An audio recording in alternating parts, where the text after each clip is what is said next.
দীর্ঘদিন ধরে জাতীয় দলের বাইরে থাকা লেগ স্পিনার ইউজবেন্দ্র চাহাল এবার আইপিএলকে সামনে রেখে নিজেকে নতুনভাবে গড়ে তুলছেন। ২০২৩ সালের আগস্টের পর আর ভারতের হয়ে খেলেননি, তাই দলে ফেরার লক্ষ্যেই বাড়তি পরিশ্রম করছেন তিনি। ৩৫ বছর বয়সী এই স্পিনার ফিটনেস ও পারফরমেন্সে উন্নতি আসতে প্রায় ৬ মাস আগে মদ্যপান ছেড়ে দিয়েছেন। তার লক্ষ্য আইপিএলে সেরাটা দিয়ে দলকে সাহায্য করা এবং তরুণদের জন্য উদাহরণ হয়ে ওঠা। ২২১ উইকেটে তিনি আইপিএলের ইতিহাসে সফলতম বোলার সাহাল। গত মৌসুমে ১৬ উইকেটে তিনি পাঞ্জাব কিংসকে ফাইনালে তুলতে বড় অবদান রাখেন। এবারও তার ঠিকানা পাঞ্জাব। আইপিএলের নতুন মৌসুম নিয়ে নিজের পরিকল্পনা জানাতে গিয়ে চাহাল বলেন, প্রায় ৬ মাস হয়ে গেল মদ্যপান ছেড়ে দিয়েছি।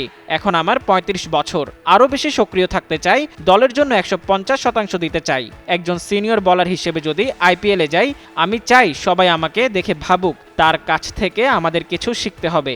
আমি নিজেকে সেভাবেই উপস্থাপন করতে চাই। গত মৌসুমে ফাইনালে রয়্যাল চ্যালেঞ্জার্স বেঙ্গালুরুর কাছে হেরে রানার্স আপ হয় পাঞ্জাব। শিরোপা নির্ধারণী ম্যাচে মার্কো জানসেন থাকলে দৃশ্যপট ভিন্ন হতে পারত বলে মনে করেন চাহাল। আমরা ফাইনালে জানসেনকে মিস করছি, সে থাকলে নিঃসন্দেহে চ্যাম্পিয়ন হতে পারতাম। পুরো টুর্নামেন্টে সে অসাধারণ বোলিং করেছে, ব্যাটিংয়েও শেষের দিকে দলের প্রয়োজনে কয়টা ছক্কা মেরে দিত।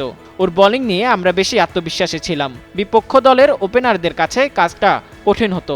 নতুন উদ্যম আর ফিটনেস নিয়ে এবার আইপিএলে নামছেন চাহাল। লক্ষ্য একটাই, দুর্দান্ত পারফরমেন্স করে আবারও ভারতের জার্সিতে ফেরা।